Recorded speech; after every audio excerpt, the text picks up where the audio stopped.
시간은 출애굽기가 진행되는 과정 속에 우리가 꼭 짚어야 하는 중요한 주제 한 가지만 더 다루고 남은 출애굽기를 전부 다 마무리하려고 합니다. 오늘은 그 2022년도에 그 연초에 아마 제가 말씀을 전했던 수요 특강 자료 안에서 제가 가지고 온 내용인데요. 그때 나눴던 이슈가 그 말씀이 오늘 우리가 읽는 이 말씀과 더불어서 같은 그 흐름의 맥락이다 보니까 그것을 좀 같이 좀 살펴보고 분명하게 우리의 마음속에 마침표를 찍고 좀 건너갔으면 좋겠다 하는 그런 게 있어서 여러분 나누려고 가지고 나왔습니다. 우선 출애굽기 20장 한번 펴볼까요? 4절 보면은 20장 4절 같이 읽어봅니다. 시작. 너를 위하여 새긴 우상을 만들지 말고 또 위로 하늘에 있는 것이나 아래로 땅에 있는 것이나 땅 아래 물속에 있는 것에 어떤 형상도 만들지 말며. 조금 몇 절 지나가면요 출애굽기 20장 23절도 있습니다. 20장 23절 한번 더 읽어볼게요. 20장 23절 시작. 너희는 나를 비겨서 은으로나 금으로나 너희를 위하여 신상을 만들지 말고. 아멘. 자, 우리가 이 시간 하나님에 대한 그 이해를요 분명하게 하고 좀 지나가야 될 것 같아요. 어떤 분이 100년 미만 평생 하나님을 섬긴다고 했는데 성경에서 말씀하는 그 하나님이 아니라 내가 만들어낸 엉뚱한 하나님을 엉뚱하게 섬겼다면 하나님은 하나님을 섬긴 것으로 여기지 않겠죠. 예를 들어서 우리가 내 부모님인 줄 알고 100년 미만 아주 극진하게 대접하고 열심히 효도했는데 알고 보니까 그분이 옆집 아저씨였어요. 그럼 얼마나 허무하겠어요? 그렇죠? 진짜 우리 부모님은 막 홀대받고 박대받고 핍박받고 있었는데 이제 우리가 부모님인 줄 알았던 그분이 우리의 부모님이 아니라 옆집 부모님이었다면 되게 허망할 거예요. 그러니 우리가 바른 하나님을 섬기자, 바른 하나님을 섬기자라는 취지에서 오늘 말씀이 진행되고 있습니다. 한 천문학자가 있어요. 천문학자가 하늘을 이렇게 망원경으로 보면서 천체가 운행하는 것을 이렇게 보니까 그 궤도가 너무 정밀하고 그 주기가 너무 치밀해서 이 계산으로 사람의 계산식으로는 이런 연산을 다 계산해낼 수가 없는 거예요. 그래서 비록 하나님을 믿진 않지만 천체의 질서와 오묘한 원리를 공부하면서 이 천문학자가 고백하기를 이렇게 광대하고 복잡한 천체가 이렇게 멋지고 정교하게 작용하는 것은 아무 설계한 이 없이는 결코 존재할 수가 없다. 누군가 반드시 이 우주를 펼친 그 절대자가 있다. 이렇게 고백했다고 칩시다. 마찬가지로 한 생물학자가 5만 가지의 생물들을 연구하면서 그 생물 하나하나 이 생존 방식과 작동 원리 이런 것들을 공부하다가 그 기가 막히도록 놀랍고 정밀한 이 생물체의 세밀한 내부 기관과 그 기관들의 연관 작용을 연구하다가 이 아름다운 구조물들을 보면서 세상 이 어떻게 이 복잡한 생물학적인 시스템이 저절로 생겨났다는 말이냐. 진화론은 진짜 거짓말이다. 말도 안 되는 말이다. 이 정밀한, 이 치밀한, 이 세밀한 이 과정은 절대로 지적 설계자가 설계하지 않으면 절대로 있을 수 없는 일이다. 이 사람들은 하나님 믿는 신앙에 가까운 사람들일까요? 이 사람들은 지금 인식하지 못할 뿐이지 근본적으로 하나님 믿는 사람이라고 말할 수 있을까요? 한번 대답해 보세요. 하나님 믿는 사람들이라고 말할 수 있을까요? 문제는 딱 두 마디로 요약이 돼요. 어갓이냐 더 갓이냐. A 어갓이냐 더 갓. 어갓 같은 경우에는요 어떤 의미냐면 신의 존재는 인정해요. 그러나 그 신은 특정할 수 없는 어떤 신, 내가 알지 못하는 어떤 신, 어떤 절대자. 그런데 더 갓은요 분명해요. 인식이 분명해요.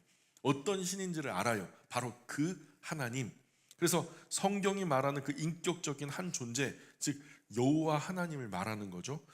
정확하게 알려진 명확한 방식에 성경이 말씀하는 바로 그 여호와 하나님인가, 아니면 정확하게 확정할 수는 없지만 어떤 절대자, 어떤 신으로서의 하나님인가, 어떤 신으로서의 하나님이면 가시되는 거고요, 성경이 말씀하는 바로 그 여호와 하나님은 더 가시되는 거고요.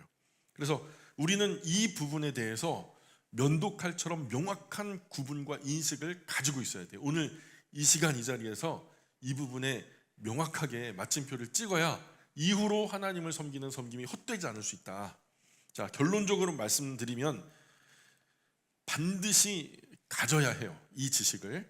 실제로 많은 그리스도인 중에 성경에서 뭐라 말하건 간에 그냥 일상에서 갓의 편에 서는 사람이 많아요. 이제 말씀이 없고 실제적인 성경이 가르치는 바로 그 하나님에 대한 인식이 전혀 없어요.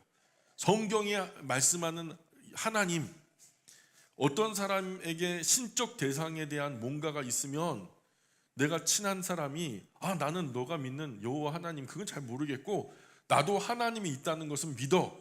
그럼 너도 하나님 믿는 거야. 이렇게 생각한단 말이죠. 그래서 신적 대상에 대해서 뭔가 있으면 그냥 그 사람도 너도 모르지만 너 신앙이 있는 거야. 뭐 이렇게 생각해 버리기 쉽다는 거죠. 그것을 신앙의 흔적이라고 생각해 버리는 거예요. 너도 교회는 안 다니지만 신앙이 있는 거야. 맞아요? 교회는 안 다니지만 그 사람에게 신앙이 있는 거예요? 없는 거예요. 사람이 갑자기 어려운 일을 당했을 때 하나님 맙소사 그러죠? 주저앉으면서 어떤 분은 시장에서요, 그냥 갑자기 막 어떤 일이 벌어지니까 주저앉으면서 아주머니 한 분이 아버지 그러더라고요. 그 아버지가 하나님 아버지 여호와 하나님 아버지일까요? 또 어떤 사람 오 마이 갓, 애들이 막 입에다 달고 살아요. 오 마이 갓, 오 마이 갓. 어떤 친구는 지저스 그래요. 이건 뭐 욕으로 하는 거죠. 그것은 마음 깊이 숨어있던 어떤 신앙이 발현되는 것일까요? 교회를 단 한 번도 다녀보지 않았던 절에만 수십 년간 다닌 어떤 한 할머니가 갑자기 예배당에 나왔어요. 예배당에 나와가지고 갑자기 하나님을 열심히 믿겠다고 각오와 다짐을 반복하더니 어느 날 다음 날부터 새벽 기도회에 나오는 거예요. 야, 그럼 우리가 그 할머니를 향해서 야, 그 할머니 진짜 신앙 좋구나 이렇게 말할 수 있는 거예요? 제가 아는 어떤 아버지는요, 신앙은 없어요. 속된 말로 쥐뿔 개뿔도 없어요. 신앙 하나도 없어요. 그런데 매일 차를 타고 다니면서 CCM을 틀어요. 찬양을 튼단 말이에요. 그러니까 찬양을 들을 때 마음이 편안해진대요. 찬양을 들으면 사고도 안 날 것 같더래요. 또 찬양을 들으면 정말 기분도 좋아진대요. 그래가지고 찬양을 틀고 다녀요. 그리고 어떤 궤변을 늘어놓냐면 목사님 저는요 교회는 안 나가지만 절반은 그리스도인이 된 것 같아요. 그래요. 그리고 자기 차에 타는 사람은 내가 이 찬양을 틀기 때문에 전도가 될 거라는 거예요. 그러니까 자기가 교회 다니지 않는다고 해서 나 신앙이 없다 또는 그리스도인이 아니다 이렇게 생각해 주지 말아 달라는 거예요. 어떻게 그 사람은 그리스도인이라고 말할 수 있어요? 참 그 시절 유행하는 유행가 안에서도 어떤 분은 신앙적인 의미를 발견하고 그대의 웃는 모습은 막 그러잖아요. 막 그러면서 이제 유행가 가사의 그대는, 여기서 말하는 그대는 헤어진 어떤 여인이 아니라 그 여인이 아니라 여기서는 주님이시다. 사랑 노래에서 그 당신은 그 당신이 아니라, 헤어진 그 당신이 아니라 주님이시다. 그러면서 엉뚱하게 의미를 발견하고 그 유행가를 반복하면서 이게 이 유행가가 얼마나 은혜로운가 이렇게 찬송 부르는 효과가 있다는 거예요. 유행가를 부르는데. 그래 노래방에 가요. 노래방에 가가지고 막 그 마음을 다지면서 여기에 당신, 여기에 그대는 바로 주님이시다. 내가 주님의 사랑을 얼마나 그리워하는지 모른다. 그러니까 자기가 신앙이 대단하다는 거예요. 신앙이 대단한 거 맞아요? 예수전도단에서 단기 선교 여행을 가요. 3개월 국내에서 훈련을 받고 3개월 해외에 나가가지고 단기 선교를 다니거든요. 근데 단기 선교를 가면 그 나라가 어느 나라든 간에 그 지역을 크게 한 바퀴 돌면서 땅 밟기를 해요. 그 땅을 밟으면서 뭐라 그러냐면 이 땅 우리가 밟고 다니는 저 한 바퀴 도는 크게 한 바퀴 도는 이 땅 안에 모든 것은 다 하나님 것이다. 그 밟기 전에도 하나님 거였어요 원래. 그런데 그 다 실제 하나님이 전해지지 않았어도 그 배후에 어떤 알 수 없는 선하고 거룩한 어떤 알 수 없는 그런 기운이 그 땅에 임한다는 거예요. 그래가지고 알 수 없고 설명할 수는 없지만 지금 자기들이 밟고 있는 이 발걸음과 함께 먼저 그 선하고 거룩한 어떤 기운이 전달될 거라는 알 수 없는 신앙의 모호한 선교 방법을 주장해요. 그래서 예수전도단에서 단기 선교를 가면은 그 선교지를 땅 밟기를 한단 말이에요. 기도하면서 크게 한 박 여리고성 돌듯이. 그들의 이런 내용이 과연 성경적일까요? 성경은요 어갓에 대해서 어떻게 말씀하고 있을까요? 옹호적일까요? 부정적일까요? 정확한 성경의 하나님 곧 아브라함과 이삭과 야곱과 요셉의 하나님, 이스라엘의 하나님 여호와가 아니더라도 두루뭉술하게라도 어떤 신이 우리를 잘 돌봐준다는 개념이 우리 안에 있다면 그것을 하나님을 믿는 신앙으로 인정해 주시고 그저 그런 막연한 신앙이 있다 해도 하나님이 인정하실까요? 그걸 성경적이라고 말할 수 있을까요? 이것에 대한 질문이에요. 자, 성경을 통해서 쉽게 설명해 볼게요. 출애굽기 32장에 보세요. 출애굽기 32장에 보면 모세가 하나님 율법 받으러 시내산 성산에 올라가죠. 40주야를 갖다 그곳에 있는 동안에 산 아래 이스라엘 백성들은 먹을 것도 가지고 올라가지 않은 모세가 내려오지도 않고 소식도 없으니까 그 위에서 죽은 줄만 알아요. 그래가지고 이스라엘 백성이요 우리를 위해서 좀 여호와 하나님의 형상을 좀 만들어 달라 아론에게 부탁해가지고요 금송아지를 만들어요. 그런데 이들이 금송아지 만들 때 이런 이야기를 합니다. 32장 4절 보세요. 32장 4절 같이 읽어봅니다. 시작. 아론이 그들의 손에서 금고리를 받아 부어서 조각칼로 새겨 송아지 형상을 만드니 그들이 말하되 이스라엘아 이는 너희를 애굽 땅에서 인도하여 낸 너희의 신이로다 하는지라. 자, 이스라엘 백성은요 모세가 없는 틈을 타서 다른 신을 섬기기로 작정했나요? 여호와 하나님이 아니라 다른 신 섬기기로 작정한 거예요? 본문의 어떤 부분에서도 하나님 배신했다, 하나님 외에 다른 신을 섬긴다 이런 흔적은 찾을 수가 없어요. 아무도 여호와 하나님에 대한 반란을 계획하거나 일으킨 적이 없어요. 오히려 그들은 하나님을 섬기기 위해서 금송아지를 만들었다는 거예요. 그들이 말하는 애굽 땅에서 인도하여 낸 너희의 신이라고 하는 존재는 명백하게 여호와 하나님을 두고 하는 말씀이잖아요. 이스라엘은 출애굽할 때 자기들의 탈출이 조상 때로부터 섬겨온 그 여호와 하나님으로부터 말미암았다라는 사실을 명확하게 알고 있거든요. 그러므로 그들은 그 단지 금송아지를 만들었을 뿐 여호와 하나님을 배신한 것은 아니었단 말이죠. 자, 면도칼처럼 예리하게 쪼개보세요. 그들이 금송아지 만든 것은 여호와 하나님 배신한 것이 아니에요.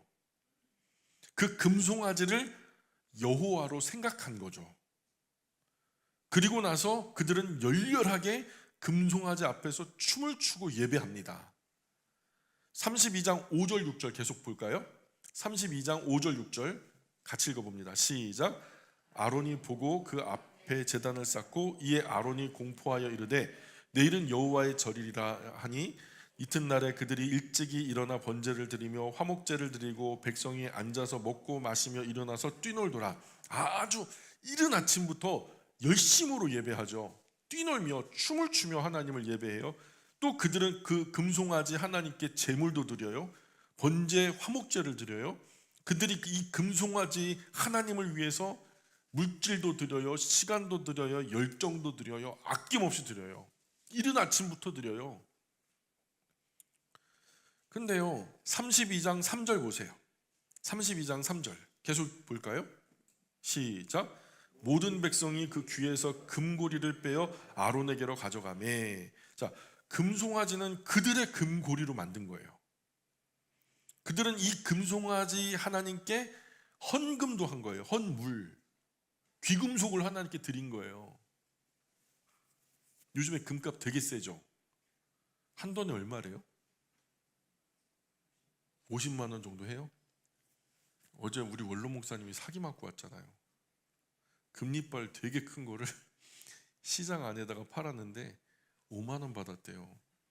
그래서 그 전에 여기서 팔았는 10몇만 원 받았다 그러더라고요. 어떤 분이. 그래서 연세 많으시다고 그냥 뒤통수 쳤다고 아내하고 저하고 속상해가지고 미치는 줄 알았잖아요. 어쨌든 그럼 요딴만 한 게 막 50만 원 해요. 근데요, 그걸 아끼지 않고 하나님께 드려서 그것이 덩어리가 되어서 금송아지가 됐단 말이에요. 진짜 송아지만큼이나 송아지보다 더 컸겠죠.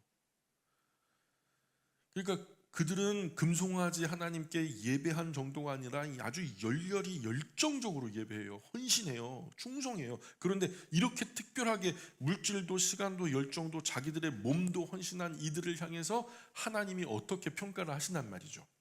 하나님이 어떻게 평가를 하시냐, 너희가 비록 번지수가 조금 틀리기는 했지만 마음이 참 기특하구나, 이렇게 하셨나요? 너희 그 열심과 드리는 그 재물과 헌신을 보니 내 마음이 크게 기쁘도다, 그러셨나요? 아니죠. 여호와 하나님은 모세에게 뭐라고 말씀하셨냐면 32장 7절 보세요. 32장 7절 시작. 여호와께서 모세에게 이르시되 너는 내려가라. 네가 애굽 땅에서 인도하여 낸 네 백성이 부패하여도다. 이 충격적이죠. 부패했대요. 썩어버려서 못 쓰게 됐다는 거예요. 버려야 되는 거예요. 썩으면 부패했다, 이건 못 쓰게 돼버렸다, 그 얘기예요. 하나님 조금 잘못한 것 뿐인데 조금 잘못하는 이스라엘 향해서 하나님이 대노를 하고 계세요.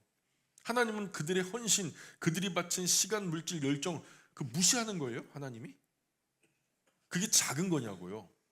어떻게 이러실 수가 있어요? 하나님은 분명하게 대노하고 계시죠. 동의하십니까?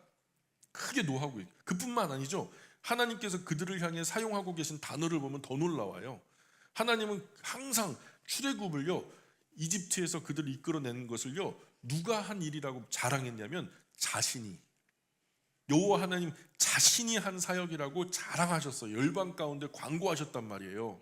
자, 그런데 20장 2절 보세요. 20장 22절 20장 2절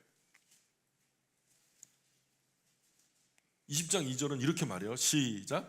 나는 너를 애굽 땅 종되었던 집에서 인도하여 낸 네 하나님 여호와라. 맞죠? 누가 이 일을 했다는 거예요? 여호와 하나님 자신이 일을 했다는 거예요. 하나님은 자신이 이스라엘 이집트 땅에서 탈출하게 하셨다는 거예요. 내가 이스라엘을 이집트 땅 종되었던 곳에서 내가 인도하여 냈다. 내가 하나님이 자랑하는 거예요. 하지만 범죄한 이후에 우리가 방금 읽었던 32장 7절로 다시 돌아와 보면 32장 7절에서는 뭐라 그래요? 그들을 인도하여 낸 것이 나 하나님이 아니라 누구라고 말해요? 네가 애굽 땅에서 인도하여 낸 네가 누구예요? 예? 모세죠. 모세. 네가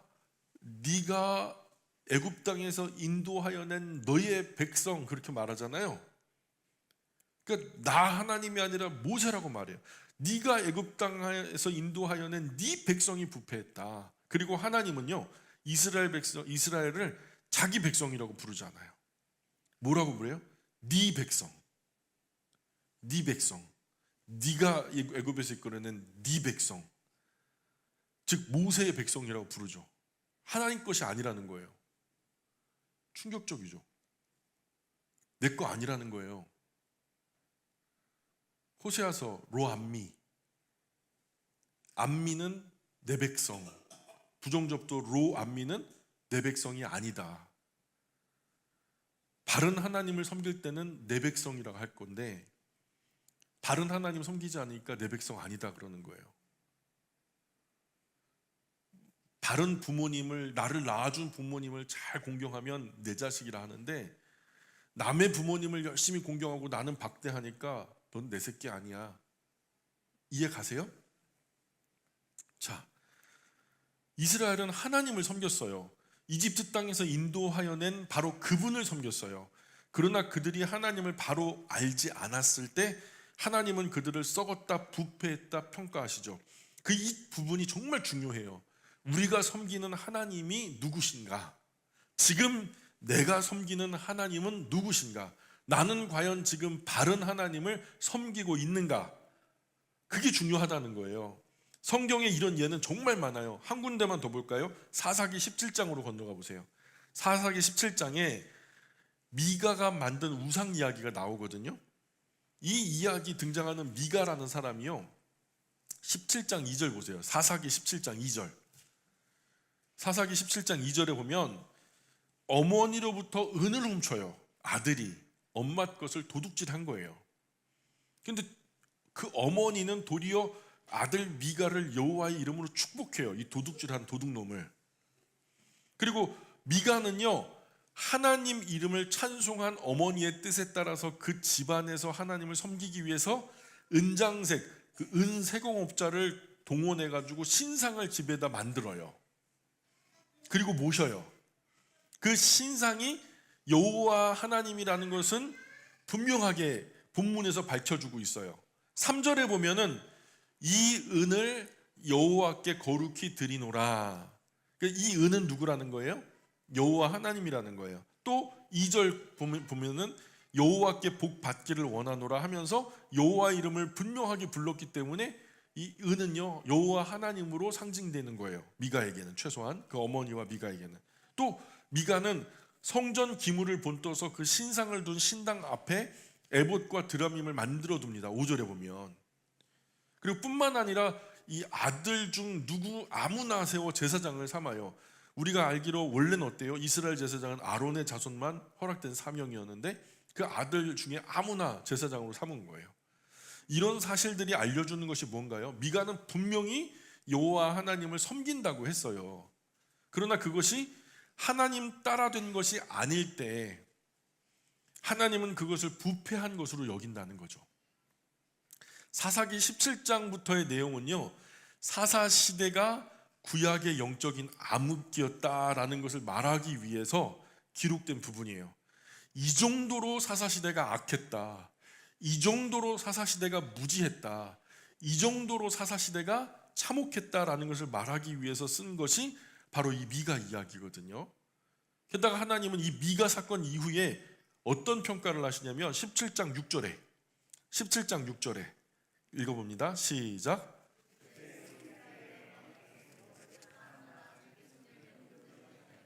자기 소견에 옳은 대로 행했다 그래갖고 옳은 일을 했다는 게 아니라 지 멋대로 섬겼다 이거예요.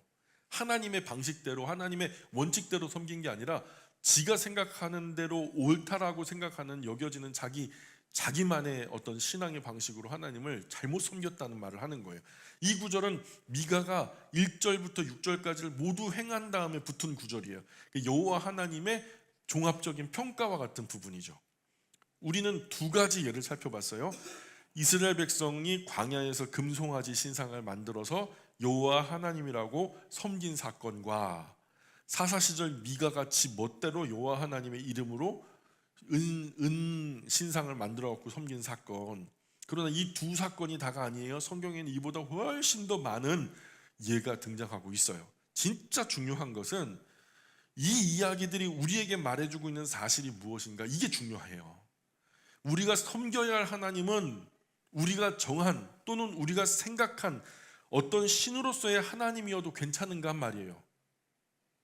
우리가 생각하는 그 하나님, 우리가 규정한 그 하나님을 섬겨도 되냔 말이에요. 아니면 우리가 섬겨야 할 하나님은 성경에 기록된 대로 여호와 하나님이셔야만 한다는 걸까요? 그렇죠. 정답은 후자예요. 후자. 성경은 우리가 정한, 우리가 생각한 방식대로 하나님을 섬기는 것을 뭐라고 규정하냐면 우상숭배.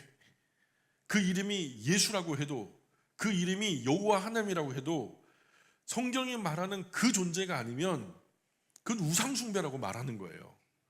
오늘 한국교회에서 하나님 섬기는 방식에는 성경이 말하지 않는 방식으로 잘못 섬기는 분들이 굉장히 많아요. 10중 8구가 그래요. 제가 과하게 잡은 게 아니에요. 한마디로 한국교회 그리스도인들은 여호와 하나님을 잘 몰라요. 성경을 바탕으로 한 여호와 하나님의 원칙을 세우는 것이 아니라 여태까지 신앙의 전통에 따라서 자기가 신앙생활을 한 그런 어떤 경험을 바탕으로 하나님을 만들어 버려요. 그래도 괜찮은 걸까요? 하나님 모르고 섬겨도 괜찮다고 여겨주실까요? 모르는 것은 뭐 대충 덮고 열정과 헌신만 대단하면 괜찮을까요? 많이 드리고 열심히 드리고 그냥 밤낮 드리면은 하나님이 뭐 기뻐하실까요?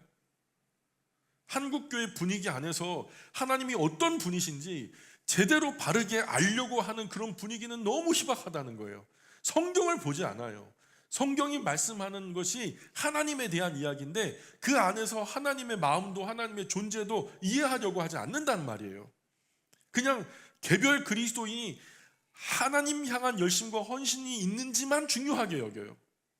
다시 말해서 신앙심이 있냐, 그가 섬기는 하나님이 성경 안에 나타난 그 하나님이 이제는 미주수인데 그저 신앙의 양상이 진짜 열심이라는 거예요. 아침 일찍부터 늦은 저녁까지 막 새벽 기도회부터 일주일에 7일인데 막 7일을 내내 나오면서 하나님께 헌신하니까 신앙이 좋다 여기는 거예요. 그러니까 옳다 바르다 여기는 거예요. 그게 맞냐는 거죠. 하나님 대해서 성경을 통해서 상세하게 바르게 제대로 알려고 하는 사람은 지식만 추구하는 메마른 신앙 취급을 받아요. 성경에서 말씀하는 그 하나님이 그 하나님입니까? 이렇게 하면요, 너는 너무 사변적인 신앙생활을 해. 너는 너무 이성적으로 하나님의 말씀을 풀려고 해. 그리스도인이 함께 동참해서 어떤 일을 하려고 할 때도 그거는 좀 성경적이지 않은 것 같아요. 성경에서 말씀하는 그 방식은 아닌 것 같아요 라고 의견을 내면요, 그 사람은 교회 분위기 망치는 반동분자처럼 취급을 당해요. 하지만 하나님이 보실 때 진짜 반동분자가 누군지 아세요? 하나님 말씀이 뭐라고 가르치는지 애초에 생각조차 안 해보고 덮어놓고 일부터 시작하려고 하는 사람들이에요. 하나님 위해서 한다고 하는데 뭐가 잘못됐겠어? 하나님 위해서 하는 거야, 우리 모두 다. 조직신학자 루이스 벌코프라는 사람이 신앙적 양상에 대해서 정말 잘 표현했는데, 벌코프의 이 말이 미국 교회를 향한 말이었지만 오늘 우리에게도 같은 길을 걷고 있으니까 마치 우리에게 말하는 것 같아요. 뭐라고 말했냐면, 미국에서는 경건주의가 행동주의라는 꽤 반가운 친구를 만났다. 행동주의는 우리가 만약 주님의 일에 분주하기만 한다면 우리가 무엇을 믿든 별로 중요하지 않다고 주장한다. 중요한 거예요. 우리가 만약 주님의 일에 분주하기만 한다면 우리가 무엇을 믿든 별로 중요하지 않다. 여러분, 하나님 위해서 뭔가를 한다고 하면서 막 바쁘고 분주하면 그것은 정말 옳고 중요한 건가요? 정말 소름 끼치는 표현이에요, 여러분. 100년 미만 우리의 신앙생활이 말짱 꽝이 될 수 있는 위험천만한 어떤 메시저예요. 이런 벌코프의 말에 어떤 생각이 드세요? 성경이 우리에게 가르치는 것은 항상 이스라엘 하나님 여호와예요. 이 성경의 진리를 벗어나서 아무리 하나님 열심히 믿어도 그건 그냥 우상 숭배일 뿐이에요. 섬기면 섬길수록, 헌신하면 헌신할수록, 예배하면 예배할수록 여호와 하나님 진노는요 더 극렬하게 불타오를걸요. 열심히 반대 방향으로 하나님을 후벼파는 아픈 방식으로 가니까. 바울이 하나님 섬겼죠. 그냥 덮어놓고 열심히 섬겼어요. 그런데 나중에 형상으로 나타나신 하나님이 직접 바울에게 뭐라 그래요? 너는 왜 나를 핍박하냐 그래요. 이런 점에서 한국교회에 긴급하게 필요한 말씀, 저와 여러분의 긴급하게 필요한 말씀은 바로 10계명 중에서 2계명에 대한 강조예요. 많은 사람이 10계명의 제1계명과 2계명이 같은 계명인 줄 착각하거든요. 사실 이 두 계명은 전혀 다른 계명이에요. 여러분, 이 두 계명 잘 아시겠지만 1계명은 뭐라 그래요? 나 외 다른 신들을 섬기지 말라. 2계명은 우상 만들지 말라. 그런데 대부분 그리스도인이 1계명과 2계명을 같은 것, 비슷한 것으로 여기거든요. 그러나 이계명을 설명하는 내용을 가만히 들여다보세요.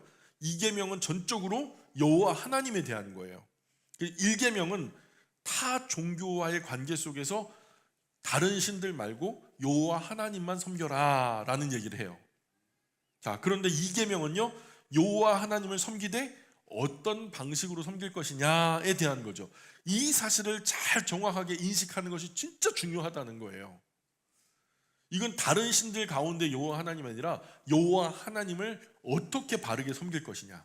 1계명은 여러 세상에 신들이 있다라고 주장하지만 그 수많은 신들 속에 유일하게 여호와 하나님만이 진짜 하나님이니까 이 하나님만 섬겨라 라고 하는 말씀이고, 두 번째 계명은 그 여호와 하나님을 섬기되 어떻게 바르게 섬길 것이냐 하는 것에 대한 이야기라는 거예요. 자, 그런 것에 따라서 이계명이 여호와 하나님을 섬기는 방식에 대해 조금 생각해 봐요. 일단 이계명에 나와 있는 출애굽기 20장 23절에, 자, 20장 23절 읽어볼까요? 20장 23절 시작. 너희는 나를 비겨서 은으로나 금으로나 너희를 위하여 신상을 만들지 말고. 자, 신상을 만드는 행위를 금지했어요. 맞습니까? 신상, 목사님 그거 저 로마 카톨릭 앞에 있는 거, 천주교 앞에 있는 거, 그거는 신상이 아니고요, 그냥 동상이에요. 누구 맘대로? 동상하고 신상하고 뭔 차이인데요? 그 앞에서 기도해요, 안 해요? 그럼 그게 동상이에요, 신상이에요? 섬기는 대상이잖아요. 하나님 형상 만들지 말래요. 이계명에 금하는 우상 제작, 출애굽기 20장 23절에 의하면 즉 하나님 비겨서 만드는 것이다. 즉 이계명은 하나님 형상화에 반대해. 다른 신을 섬기거나 불상을 만들거나 알라를 섬기는 걸 말하는 게 아니에요. 이 구절 또한 하나님을 형상화하는 것, 형상화된 하나님은 결코 하나님이 아니다. 하나님을 위한 것도 아니다. 그러면 누구를 위한 것이냐? 본문 안에 있어요. 누구를 위하여? 너희를 위하여 신상 만들지 말래요. 하나님 위한 게 아니라는 거예요. 사실 하나님 형상화한 우상 제작은 너희를 위한 거라는 거예요.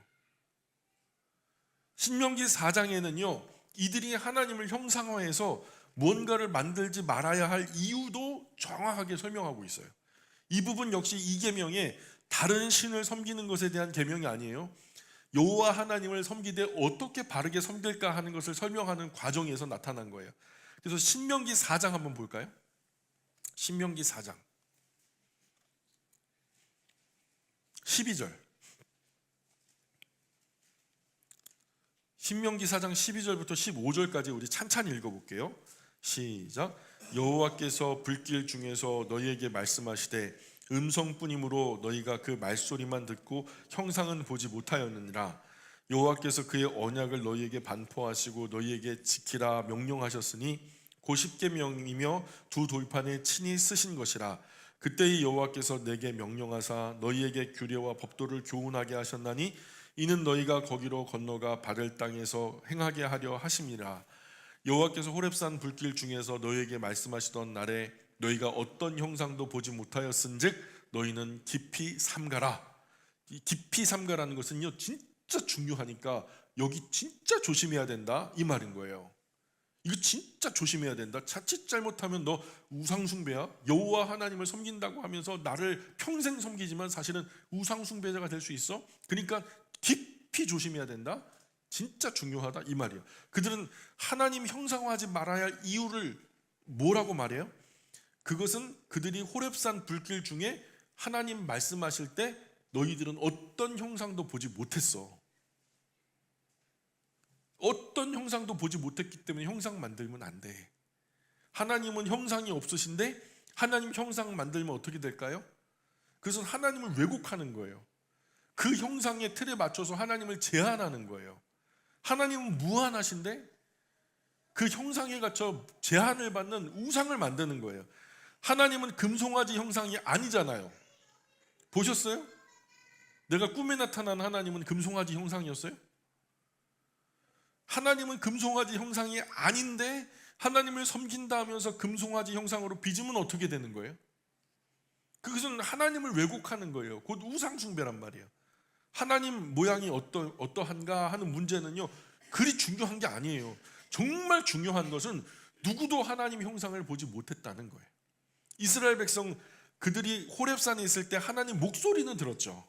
그러나 여호와 하나님 모양은 보지 못했어요. 그렇다면 그들은 어떻게 하나님 형상을 만들 수 있었을까요? 예? 금송아지 형상은 어디서 가지고 온 거예요? 이집트에서 가지고 온 거예요. 거기서 품위 있고 가장 힘이 센, 많은 사람들이 보편적으로 섬기는 가장 큰 신이 송아지였거든요. 그러니까 그 외에는 다른 방법이 없었어요. 결국 그들이 만들어낸 하나님 형상은 우상인 거였죠. 사람 생각에 부산물일 거예요. 부산물일 뿐이에요. 하나님은 인격이시기 때문에 자신을 함부로 대하는 것을 진짜 싫어하세요. 하나님은 자신이 아닌 것을 자신이라고 만들어 놓고 많은 사람이 섬기는 것을 모조리 우상 숭배로 규정해 놓고 있어요.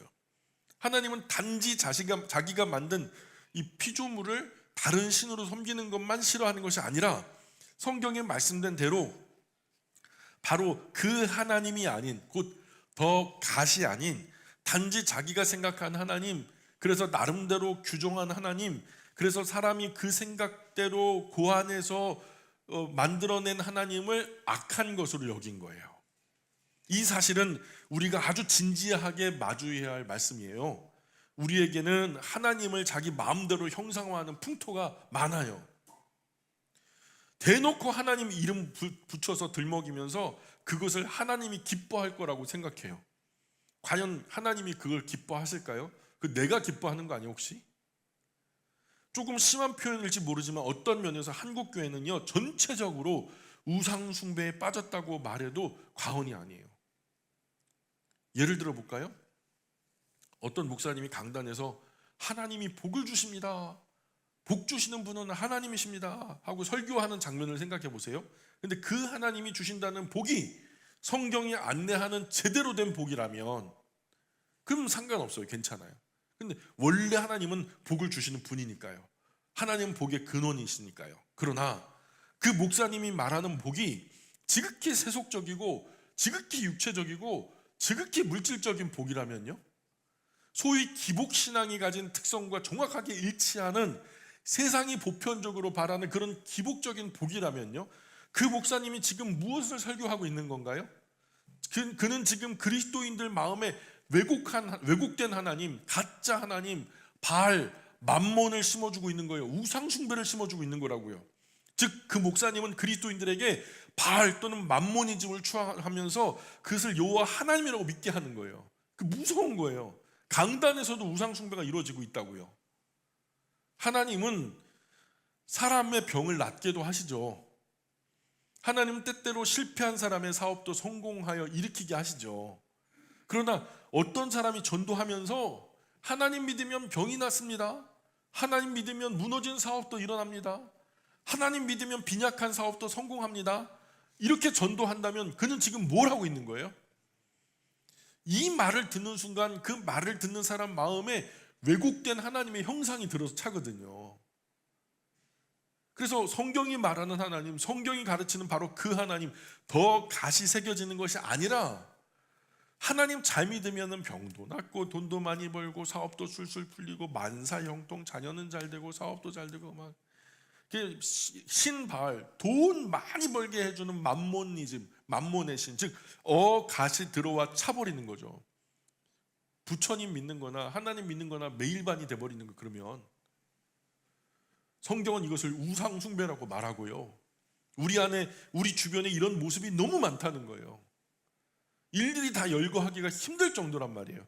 퇴폐적이고 세속적인 가사 노래 부르면서 성적인 자극을 주는 댄스를 하면서 가요 프로그램 1위를 하면서 막 벌거벗은 모습으로 자기는 그래도 꼴에 예수님 믿는데요, 그리스도인이래요. 그리고서 거기서요 벌거벗은 몸으로 막 성적 행위를 하는 그런 춤을 추는 그 여자 아이돌이요, 하나님께 영광을 돌린대요. 하나님께 영광을 돌린대요. 어느 기획사 대표가 자기는 막 준 목사급이에요. 근데 그 사람이 하는 그 가사 노래는요 낯선 여자와 만나가지고 하룻밤을 지내는 그런 이야기를 노래로 써가지고요, 성적인 행위를 하는 그런 춤을 추면서요, 나는 그리스도인이래요. 그래서 하나님이 나에게 잘되게 해주셨다는 거예요. 아이고, 미치고 펄쩍 뛸 일이죠. 이렇게 말하기만 하면은 하나님 기뻐하실까요? 예? 하나님이 기뻐하실까요? 진노하실까요? 성경에는 분명히 피치 못할 이유를 제하고는 이혼하지 말라 돼 있어요. 그러나 오늘 수많은 그리스도인이 단지 성격 차이를 얘기하면서 이혼하는 건 부지기수예요. 세 쌍 중에 한 쌍이 이혼해요. 그러면서도 신앙적으로 아무렇지도 않은 데 살아가는 사람을 향해서 하나님은 그래도 너희는 나를 믿으니 괜찮다, 잘하고 있다, 그렇게 하실까요? 아닌 건 아닌 거예요. 하나님 말씀에서 아니라 하면 아닌 거예요. 그래서 아니라 하면 아니다, 아니다 하면 아니라 하고, 맞다 그러면 맞다 하라는 거예요. 분명히 하라는 거예요. 하나님 말씀대로. 아무 거리낌 없이 혼전 성관계 하면서 낙태를 밥 먹듯 하면서 주일 예배당에 가고 열정적으로 찬양하는 젊은이들 굉장히 많아요. 이 하나님은 이들 받아주실까요? 그래도 뭐 어차피 뭐 너희들 다 하나님 믿으니까, 예수님 믿으니까, 교회 다니니까 괜찮아, 그럴까요? 성경에서 하나님 백성은 철저하게 예배상을 강조하는 구절을 뻔히 알면서도 한 손에 리모컨 들고 반쯤 누워드리는 게으른 온라인 예배자, 괜찮을까요? 이 교회 저 교회 더 좋은 교회 복지, 교육, 환경, 시설 따라 방랑하는 예배 방랑자, 괜찮을까요? 말씀 실천이나 자기 행실은 전혀 돌보지 않고 인기 있고 유명한 목회자만 따라다니는 팔로워 예배자, 인스타그램 예배자, 괜찮을까요? 인기 있고 유명한 목회자, 뭐 유능한 설교자 고르고 골라서 그 중에 좋다고 하는 것만 쏙쏙 골라가지고 귀만 키우는 당나귀 이 예배자, 하나님이 옳다고 말할까요? 이런 것을요, 더 현대적인 것으로 착각하는 수많은 그리스도인을 향해서 하나님은요, 너희가 비록 말씀 따라 행하지는 않지만 너희 신앙이 열정적이니 나를 참으로 사랑하는구나, 그렇게 평가하실까요? 칭찬하실까요? 하나님은 그렇게 말씀하실걸요. 내 백성 아니다, 내 백성 아니다. 그리스도인은요, 자기 편의에 맞게 하나님을 고안해내면 안 돼요. 하나님은 자신이 원하시는 것을 이미 성경에 기록해 두셨어요. 이것을 존중하는 것이 신앙의 인격이고, 이것을 잘 지켜나가는 것이 인격적인 신앙이에요. 다시 말씀드려요. 이 성경 기준을요, 존중하는 것이 신앙의 인격이고, 이것을 잘 지켜나가는 것이 인격적인 신앙이란 말이에요. 이것을 바르게 알고 하나님을 바르게 사랑하는 것이 진짜 하나님을 바르게 제대로 예배하는 예배자고, 여호와 하나님을 진심으로 경외하는 경건한 바른 그리스도인이라는 거예요. 하나님을 섬기되 바른 하나님 섬겨야죠. 바른 하나님이란 성경에 나타난 이스라엘의 구원자, 바로 그 여호와 하나님 더 가시란 말이에요. 성경 덮어놓거나 성경 뛰어넘거나 여호와 하나님 바르게 섬길 수 있는 사람 아무도 없어요. 성경이 안내하는 바로 그대로 가야 돼요. 성경으로만 가능해요. 바른 하나님 섬기는 우리 바른 그리스도인 되기 위해서 우리 오른손에서 성경 놓으시면 안 돼요. 그런 일환으로 이제 일사분기 때는 모세 오경을 우리가 통독을 할 건데요. 모세 오경 통독을 할 거예요. 오경 통독을 하는데 조금 헌신하셔야 될 부분이 있어요. 오경이 작지 않은 분량, 구약에서도 굉장히 두꺼운 부분인데 제가 간단하게 PPT를 띄워서 오경의 상관관계와 더불어서 각 성경이 어떤 이야기를 하는지 읽는 과정에서 함께 나누고 우리가 통독을 할 거예요. 앞으로 이제 몇 주간 그렇게 할 텐데, 우리가 좀 같이 바른 하나님 섬기기 위해서 성경을 우리 나이수만큼 읽어야 되고, 많은 횟수를 읽는다는 것이 중요한 게 아니라, 많은 양을 읽어낸다는 것이 중요한 것이 아니라, 그 말씀이 뭐라고 말씀하시는지를 좀 묵상하는 바른 그리스도인이 저와 여러분이 되었으면 좋겠습니다. 오늘은 여기까지만 할게요.